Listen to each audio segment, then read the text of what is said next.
योगमायालाई एक राजनीतिज्ञ, समाज सुधारक र आँसु कविको रूपमा दर्शाइएको पाइन्छ।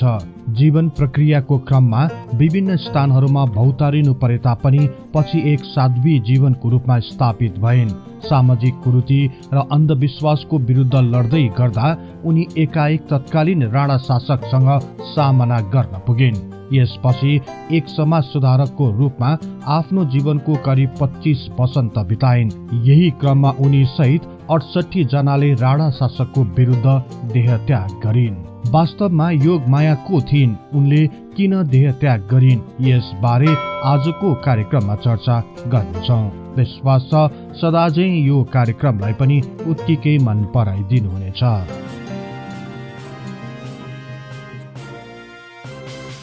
आज भन्दा 156 वर्ष अघि अर्थात् विक्रम सम्वत 1924 सालमा भोजपुर जिल्लाको सिमले भन्ने स्थानमा पिता श्रीलाल न्यौपाने र आमा चन्द्रकला न्यौपानेको घरमा योगमायाको जन्म भयो।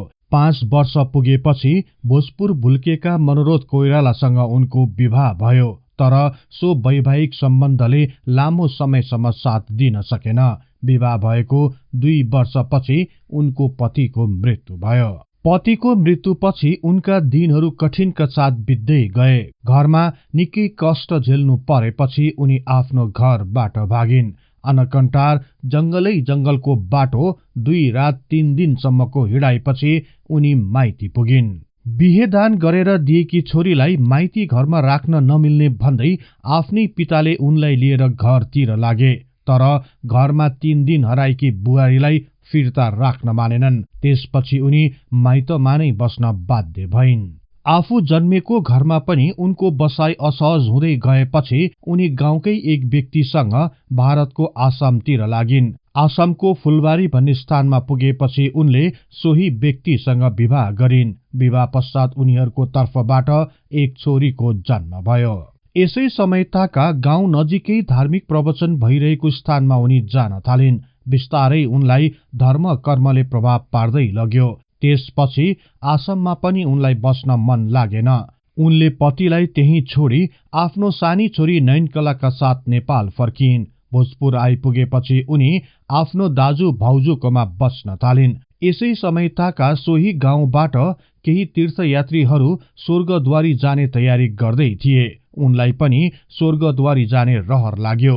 आफ्नी छोरी नयनकलालाई भाउजूकोमा छोडेर योगमाया ती तीर्थयात्रीहरूको पछि लागिन्।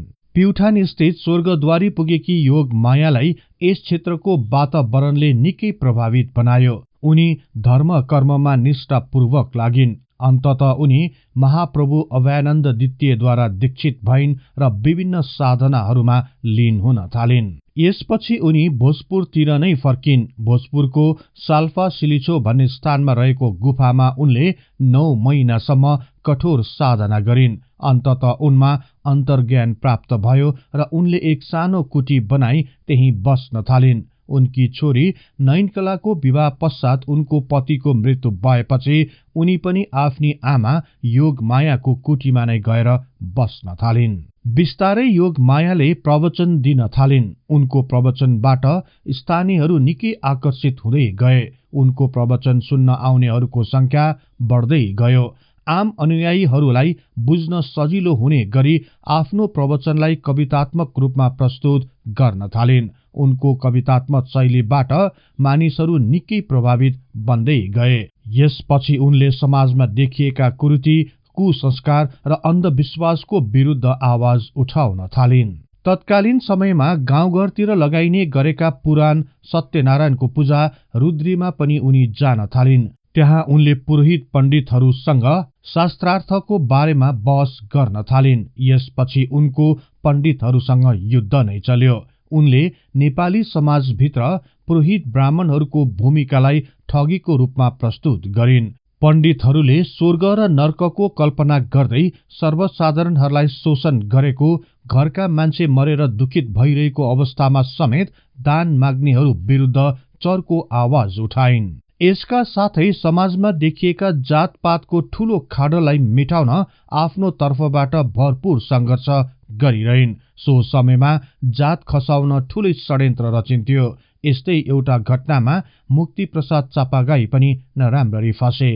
उनी लगायत केही मानिसहरूले योग मायाले पकाएको खाना खाएपछि जातीय रूपमा आफूलाई ठूला बडा बनाउँदाहरूद्वारा उनलाई जातच्युत गरी उपाध्याय ब्राह्मणबाट जैसी बनाउने प्रयत्न गर्यो। यस भूमरीमा अन्य कैयन साधारण र कमजोर मानिसहरू पनि परे।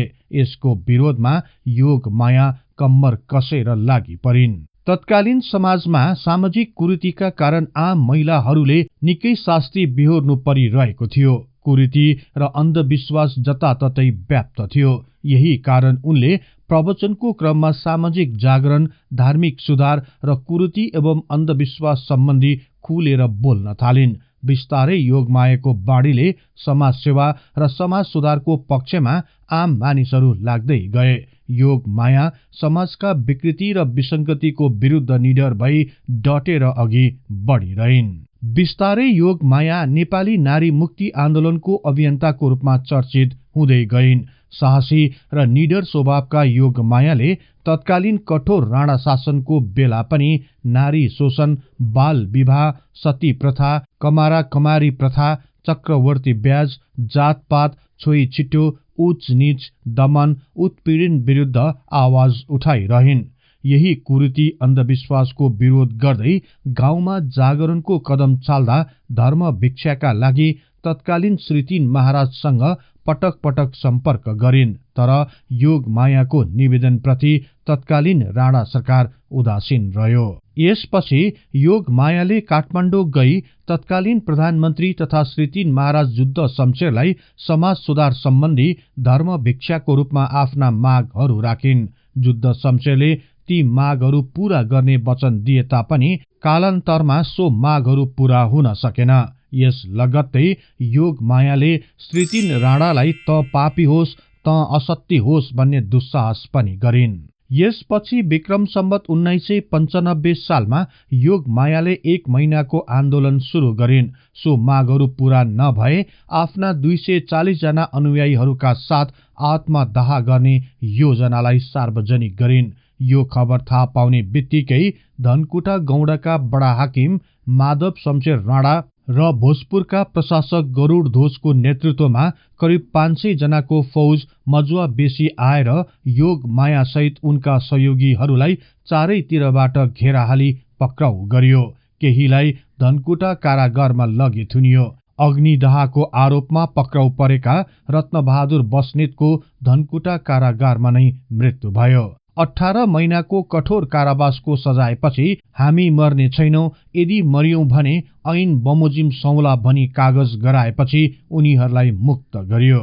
विक्रम सम्वत 1998 सालमा समाज सुधार र धर्म राज्यको माग गर्दै आएकी योग मायाले आफ्ना अनुयायीहरू माझ पापी राणाहरूको राजमा नबस्ने निर्णय सुनाइन्। यसपछि विक्रम सम्वत 1998 साल असार 22 गते हरिशयनी एकादशीको दिन योग मायाले आफ्ना 68 जना सहयोगीहरूका साथ राणा सरकारको नाश होस् र धर्म राज्यको स्थापना होस् भन्ने उद्घोष गर्दै अरुण नदीमा जल समाधि लिए। नेपालका 4 महान व्यक्तित्वहरूलाई फाँसी दिएको 1 वर्ष पनि नबित्दै योग मायाले समाज सुधार आन्दोलनको क्रममा नेपालमा एक सामूहिक आत्महत्याको बाटो रोज्न पुगिन्। यसरी भक्ति मार्गबाट समाज सुधारका लागि क्रान्ति गर्ने योग माया न्यौपाने पहिलो महिलावादी अभियन्ता बन्न पुगिन्। नेपाली इतिहासमा योग मायाको यो योगदान झण्डै आधा शताब्दीसम्म सतहमा आउन सकेन। त्यसपछि बिस्तारै योग मायालाई खोजिन थाल्यो। उनीसँग सम्बन्धित विवरणहरूलाई केलाउन थाल्यो। तर आजसम्म पनि योग मायाको बारेमा नखुलेका धेरै पाटाहरू इतिहासको गर्भमा लुकेर रहेको छ। उनको जन्म, जीवनको उतार चढाव र मृत्यु भएको गते सम्बन्धी पनि अझै विवाद कायम नै छ। त्यसैले यसबारे अझै शोध हुनुपर्ने तर्फ धेरै बुद्धिजीवीहरूले आफ्नो धारणा राख्ने गरेका छन्। यहाँहरूलाई यो कार्यक्रम कस्तो लाग्यो कृपया कमेन्ट बक्समा लेखिदिनुहोला। यस्तै तथ्य इतिहासको लागि हिस्ट्री इन नेपाली च्यानललाई सदैव सम्झनुहोस्। इतिहासको कुनै पनि कालखण्ड बारे तपाईले सुन्न र बुझ्न चाहना राख्नु भएको छ भने तल रहेको कमेन्ट बक्समा उल्लेख गर्नुहोस्। हामी सो बारे प्राथमिकताका साथ कार्यक्रम बनाउनेछौँ। जाँदा जाँदै यस च्यानललाई लाइक, शेयर र सब्स्क्राइब गर्दै बेल आइकनमा क्लिक गरी हाम्रो यो तथ्य इतिहासको ज्ञान प्रसार गर्ने लक्ष्यलाई नियमित साथ दिन अनुरोध गर्दछौँ। अन्तमा अर्को नयाँ र रोचक कार्यक्रम लिएर आउने बाचा गर्दै अहिलेलाई म बिदा हुन चाहन्छु। हवस् त, नमस्कार।